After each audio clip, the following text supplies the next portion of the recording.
Bismillahirrahmanirrahim. I am your teacher Ijaz for chemistry grade 8. Today we will discuss lecture number 40 written work 6. अच्छा, lecture number 40 में कल जो question रह गया था उसी को हम कंप्लीट करेंगे और साथ और क्वेश्चंस लिखेंगे। क्लियर? अब हम क्वेश्चन नंबर कल हमसे रह गया था प्रैक्टिस प्रॉब्लम 1.1। अब उसी उसी से हम कंटिन्यू करेंगे। क्लियर? अच्छा, आप लोगों ने क्वेश्चन लिखा था practice problem 1.1, make a mixture of sand, baking soda, ink and oil in water, classify these as homogeneous और हेट्रोजीनियस। क्लियर? Give reasons. अब आप ये डिफरेंट टाइप ऑफ मिक्सचर्स बनाएंगे और मिक्सचर्स के आप रीज़न देंगे कि ये हेमोजीनियस है या हेट्रोजीनियस है। अब आंसर में आप mixture of sand and water इसकी हेडिंग दे दे। It is a heterogeneous mixture because the composition is not uniform and sand can be seen with naked eyes। अगर आप सैंड को वाटर में डालें तो आप देख लें sand particles can't dissolve in water, therefore the sand particles can be seen with naked eye and the mixture is not homogeneous। क्योंकि होमोजीनियस में तो उसकी कंपोजिशन यूनिफॉर्म होती है और आपको सैंड और वाटर की अलग अलग बाउंड्रीज नज़र आएंगी, तो इस वजह से it is not a homogeneous mixture. Clear? अब हेडिंग दे दें mixture of baking soda and water. Making mixture of baking soda and water heading दे दें।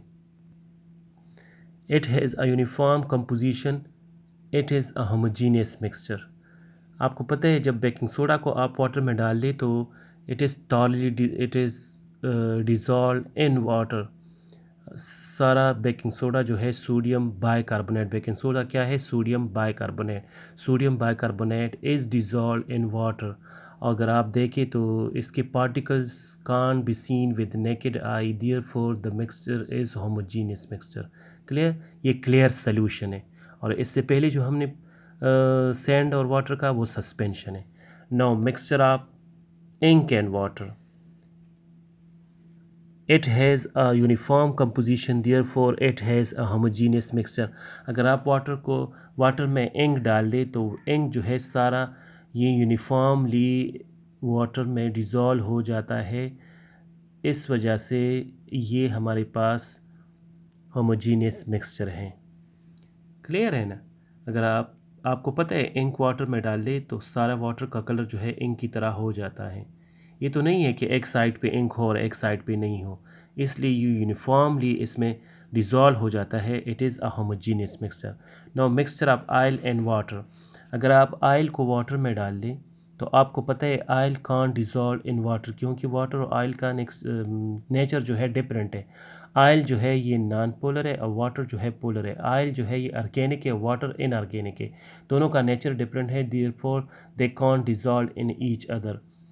ऑयल जो है अगर आप वाटर में डालें तो ये वाटर के ऊपर रहेगा। It has a heterogeneous mixture because the components are not uniformly distributed. अगर आप ऑयल को वाटर में डाल दें, मैंने आपसे कहा ना, तो ऑयल वाटर के ऊपर रहेगा और ये यूनिफॉर्मली इसमें डिज़ोल्व नहीं होगा। अलग अलग बाउंड्रीज़ आपको नज़र आएंगी और जब आपको अलग अलग बाउंड्रीज़ नज़र आएगी that is called heterogeneous mixture.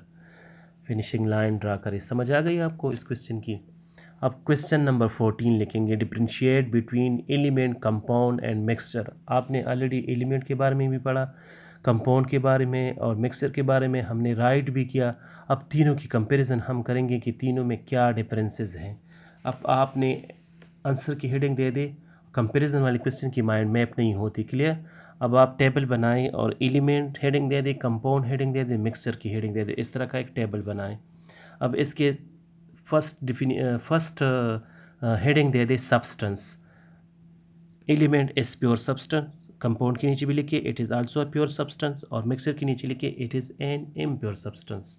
Clear? अब कम्बिनेशन की हेडिंग दे दें, it consist of atoms with same atomic number और it is made up of chemical combination of elements and molecules। Clear?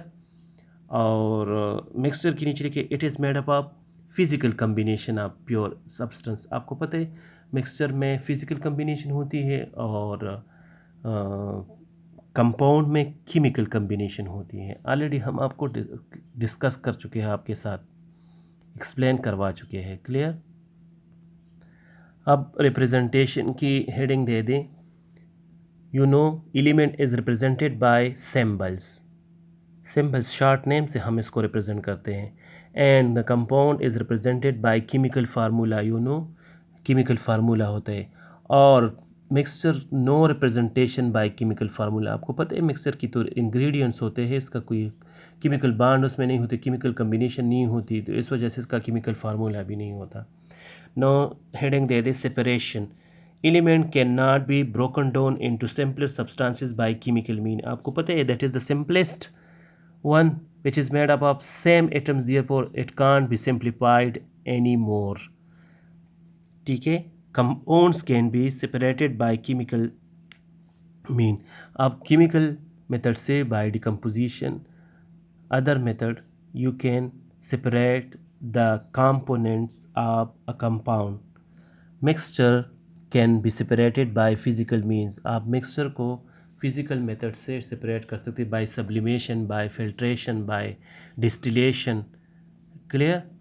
By magnet you can separate the components of mixture. No heading दे दे bond की। Bond की आपको पता है no chemical bond except metallic bond. Metals में और metallise में मेटालिक बॉन्ड होते हैं और बाकी एलिमेंट में जो है कोई ख़ास किस्म की बॉन्ड नहीं है। But chemical bond is present in between the components of compound की जो atoms है they are chemically combined to form a chemical compound। इसमें chemical bond होता है, ionic bond, covalent bond, coordinate covalent bond। Clear. लेकिन आपको पता है मिक्सचर में chemical combination नहीं होती, therefore no chemical bond exist in the components of mixture। इसमें फ़िज़िकल कम्बिनेशन होती है जिसकी वजह से इसमें केमिकल बॉन्ड नहीं होता। क्लियर। अब एग्जांपल्स की हेडिंग दे दें। एग्जांपल्स में आप एलिमेंट की नीचे लिखिए carbon is an element, symbol is C. Hydrogen is an element, the symbol is H. Nitrogen is an element and the symbol is N. इसी तरह कंपाउंड में आप लिखिए water is a chemical compound and the chemical formula is H2O। Common salt that is NaCl that is chemical compound. Carbon dioxide CO2। इसी तरह mixture में लिखिए salad, salt solution and alloys, they are mixture। that is the end of this question। तो finishing line draw करें। Exam point of view से this question is very very important. Differentiate between element, compound and mixture. ये अक्सर board exam में आता है ये वाला क्वेश्चन। क्लियर। अब question number 15, define atomic number of an element, give examples. Clear. अब हम एटॉमिक नंबर की तरफ आते हैं। आप इसका माइंड मैप बनाएंगे। एटॉमिक नंबर के लिए आप माइंड मैप की हेडिंग दे दें, फिर इसके बाद ब्लॉक बनाएं एटॉमिक नंबर। एटॉमिक नंबर के साथ that is the number of proton present in the nucleus of an atom और the number of electron revolves around the nucleus.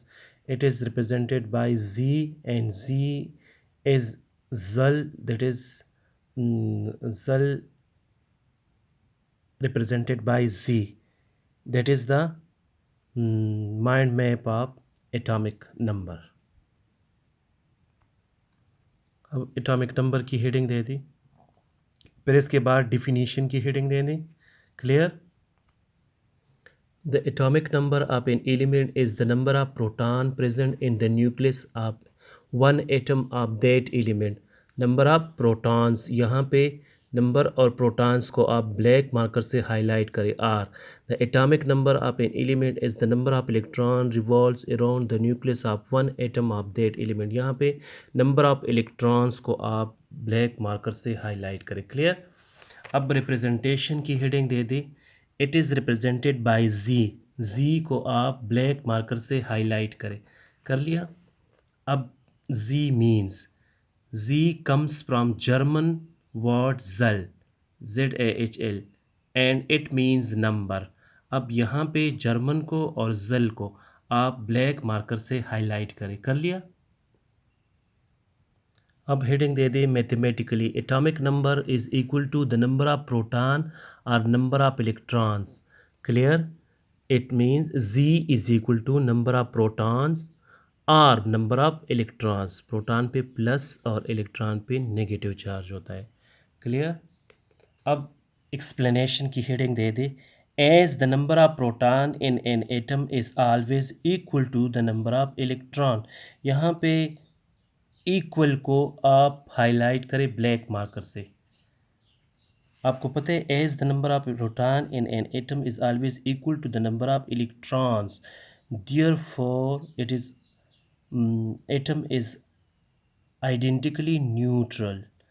Number of proton और इलेक्ट्रॉन आपस में बराबर होते हैं, इसलिए हम एटॉमिक नंबर जो है ये नंबर ऑफ प्रोटॉन भी ले सकते हैं, एटॉमिक नंबर जो है नंबर ऑफ इलेक्ट्रॉन्स भी ले सकते हैं। Clear? Therefore the atomic number is equal to the number of proton or the number of electrons। अब एग्जांपल्स की हेडिंग दे दी।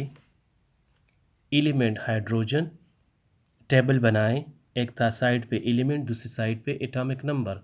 Element hydrogen the atomic number is 1।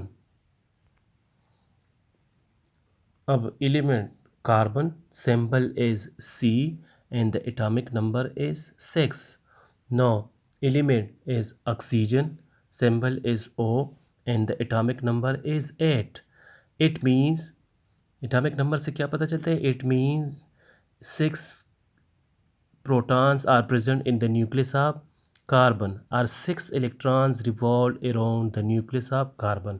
इसी तरह ऑक्सीजन एटॉमिक नंबर इज़ 8, तो इसमें 8 प्रोटॉन और 8 इलेक्ट्रॉन्स हो सकते हैं।